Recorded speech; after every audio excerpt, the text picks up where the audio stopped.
Donald Trump reconhece que cometeu um grande erro, na verdade, um equívoco que se estendeu por todo o seu governo na forma como tratou a Coreia do Sul.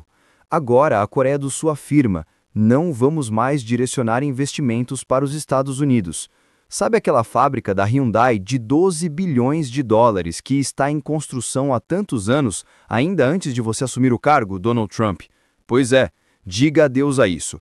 Aqueles mais de 300 trabalhadores sul-coreanos que estavam sendo preparados para treinar americanos a operar uma planta de baterias, algo que teria sido positivo para a economia da Geórgia, não estarão mais lá. Diga adeus a isso também.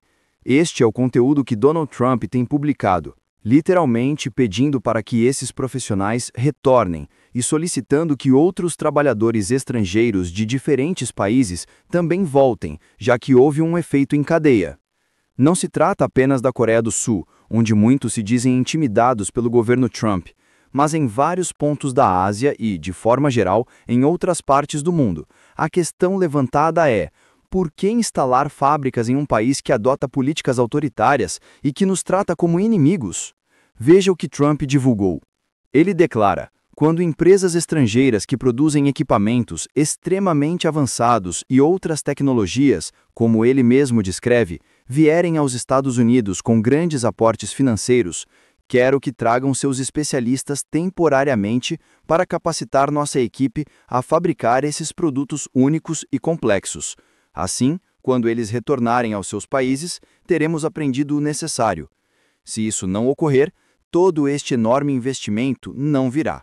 Chips, semicondutores, componentes de computador, sistemas de transporte e tantos outros itens que precisamos aprender, ou em alguns casos, reaprender a produzir, já que éramos referência no passado e hoje não somos mais. Um exemplo é a indústria naval, em que já fomos capazes de construir um navio por dia, mas agora mal conseguimos entregar um por ano. Não desejo gerar receio nem afastar o capital de países ou companhias estrangeiras. Nosso objetivo é recebê-los. Recebemos seus funcionários e afirmamos com confiança que aprenderemos com eles e em algum momento próximo poderemos superar até mesmo seus resultados. E como se não fosse suficiente, a conta oficial da Casa Branca compartilhou novamente a fala de Trump, destacando: não queremos causar temor ou afastar vocês. A mensagem está clara. O objetivo não é assustar, mas quando agentes mascarados do ICE aparecem, detêm pessoas e as tratam como criminosos perigosos, é esse o resultado inevitável. E o ponto é: vivemos em um cenário global bastante interligado. Como o próprio Trump reconheceu em sua publicação, embora tenha se equivocado, não há como retroceder neste estágio. Dependemos de outros países para várias coisas. Ao mesmo tempo, outros também dependem dos Estados Unidos. Durante muito tempo, isso foi uma vantagem estratégica para o país. Era um dos motivos que levavam investidores de todo o mundo a colocar recursos em imóveis americanos e em títulos do Tesouro. Mas isso mudou, já que hoje vem um governo instável. Assim, o que ocorreu com os trabalhadores sul-coreanos detidos gerou grande repercussão. Foram divulgadas imagens deles algemados. Este é um registro em vídeo divulgado pelo Serviço de Imigração e Alfândega dos Estados Unidos. Profissionais asiáticos aparecem algemados e entrando em um ônibus após uma operação do ICE em uma fábrica de baterias da Hyundai Motor, na Geórgia. 300 coreanos foram detidos na ação realizada na quinta-feira. É importante destacar que não se tratou apenas de uma operação. O órgão chegou a produzir um vídeo promocional mostrando os trabalhadores sul-coreanos sendo levados algemados. Naturalmente, isso se tornou destaque imediato na imprensa. Essa é a notícia principal na Coreia do Sul neste momento. Aqui está outro trecho. GSD posicionado no setor norte. Ao todo, 316 trabalhadores sul-coreanos foram levados pelas equipes armadas do ICE na Geórgia, dentro da planta da Hyundai. Eles já retornaram ao aeroporto, em Seul. Nessas condições, ninguém consegue permanecer no trabalho. Após o ocorrido, muitos pensaram em deixar seus empregos. Não sei como será o processo de visto na próxima oportunidade e algumas pessoas ainda precisarão viajar, mas é algo a se considerar. Eles foram aos Estados Unidos para colaborar. O próprio país havia solicitado a presença deles. No entanto, passaram a ser tratados como criminosos, o que causa estranhamento, já que não se trata de pessoas com histórico de crime. O fato de terem sido conduzidos daquela forma é visto como um problema sério. O presidente da Coreia do Sul, Lee, chegou a fazer uma declaração antes mesmo desse episódio e talvez tenha se manifestado de forma precipitada. Essa é a percepção que líderes internacionais demonstram em relação aos Estados Unidos no momento. Durante sua participação em um evento global, o encontro do CSIS, Centro de Estudos Estratégicos Internacionais, ele relatou que quando viajava para os Estados Unidos em agosto para se reunir com Donald Trump, estava receoso de que o encontro tivesse contornos semelhantes ao de Zelensky. Segundo o próprio presidente Lee, havia o temor de que Trump pudesse dar uma de Zelensky. Essa expressão passou a ser usada por representantes estrangeiros para se referirem à experiência de estar no Salão Oval. A dúvida é: será que haverá uma situação de exposição, humilhação ou questionamento da soberania nacional naquele espaço? Veja este trecho da fala de Lee. Ele afirmou: "Antes da minha reunião com o presidente Trump hoje, ele publicou na Truth Social uma mensagem que considerei bastante ameaçadora. E, durante a coletiva de imprensa, mencionou investigações do governo coreano sobre gestões anteriores, além de citar a possibilidade de averiguações envolvendo instalações americanas. Diante disso, minha equipe temeu que passássemos por um episódio semelhante ao de Zelensky." Donald Trump declarou: "O que está acontecendo na Coreia do Sul parece uma espécie de expurgo ou até uma revolução. Não podemos aceitar isso e, ao mesmo tempo, manter negócios por lá. Estou me reunindo hoje com o novo presidente na Casa Branca. Obrigado pela atenção a esse tema."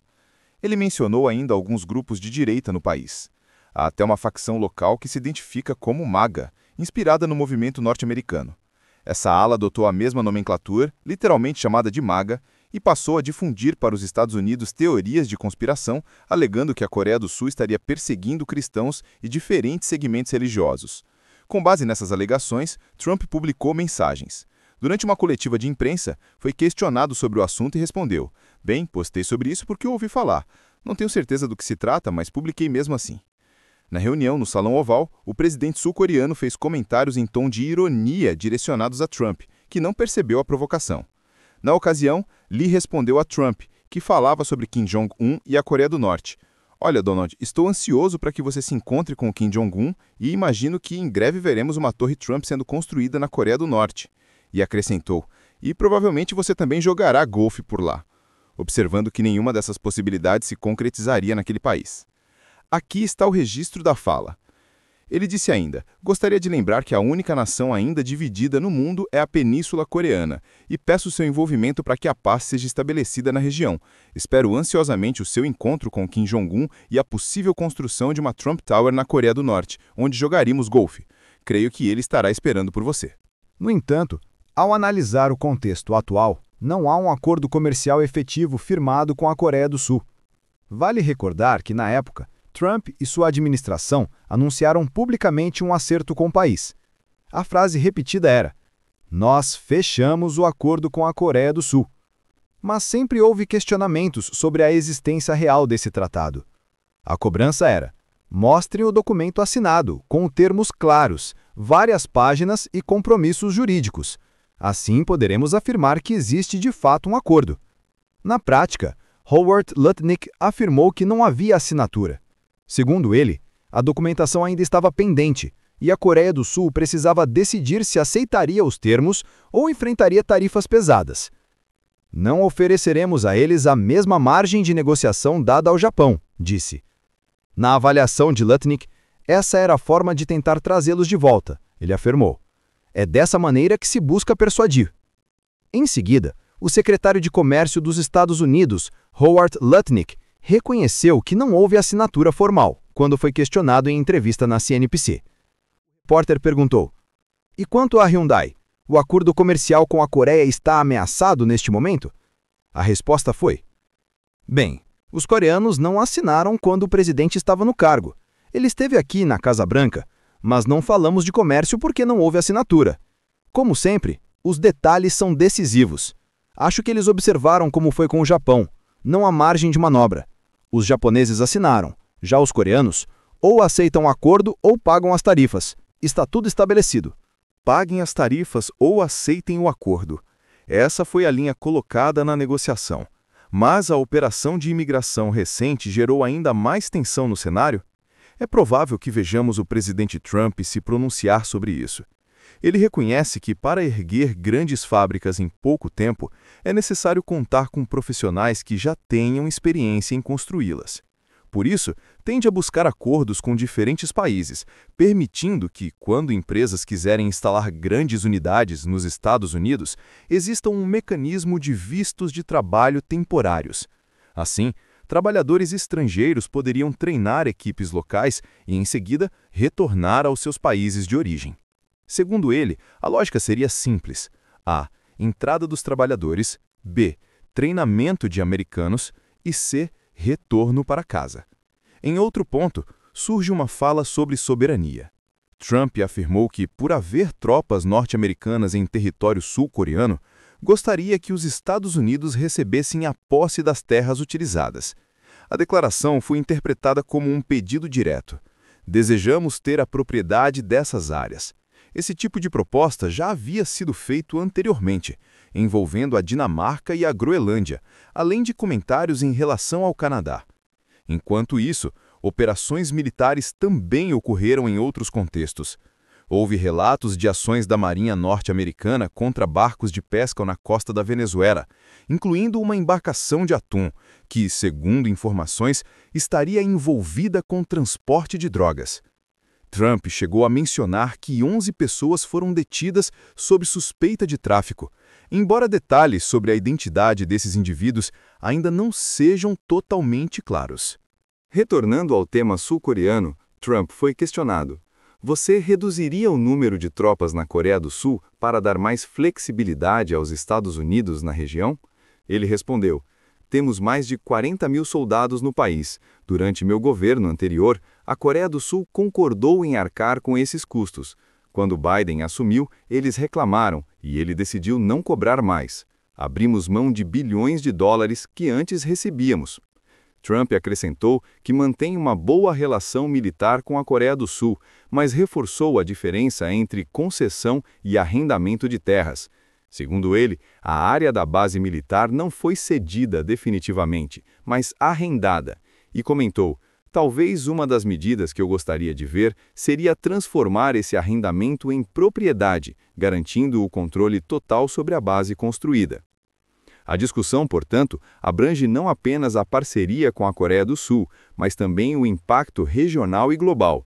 Trump apontou ainda que países europeus vêm adotando outras estratégias de defesa. Portugal, por exemplo, optou por não adquirir caças F-35, preferindo os modelos Rafale da França. A Dinamarca comprou um sistema de defesa aérea de uma empresa franco-italiana em vez do sistema Patriot norte-americano. Esses movimentos, segundo analistas, revelam mudanças na forma como diferentes nações escolhem seus fornecedores militares. Bom, o episódio envolvendo Donald Trump e a Coreia do Sul evidencia como decisões políticas podem afetar não apenas governos, mas também a vida de trabalhadores e a confiança global. A detenção de centenas de profissionais qualificados mostra o impacto humano das políticas de imigração e a complexidade de manter acordos comerciais em um cenário internacional interligado. Mais do que números ou fábricas, o episódio revela fragilidades na forma como nações se relacionam e como ações impensadas podem abalar alianças estratégicas. A lição maior talvez seja a necessidade de equilíbrio entre proteção nacional e cooperação global. Lembrando que em um mundo conectado, o efeito dominó das decisões políticas é inevitável, e cada movimento repercute além das fronteiras, afetando vidas, economias e a confiança internacional. Agora me diz, você acha que a decisão da Coreia do Sul de suspender investimentos no ZEUA terá impacto duradouro na economia americana? Se você estivesse no lugar dos trabalhadores sul-coreanos, como reagiria à detenção inesperada pelo ICE? Escreve aqui nos comentários, eu quero muito saber. E não esquece, deixa também o seu comentário com uma classificação de 1 a 10, para mostrar o quanto você gostou, porque assim eu consigo trazer mais vídeos que sejam interessantes para você. Curta o vídeo e se inscreva no canal para não perder os próximos capítulos dessa história que mistura política, economia e tensão internacional.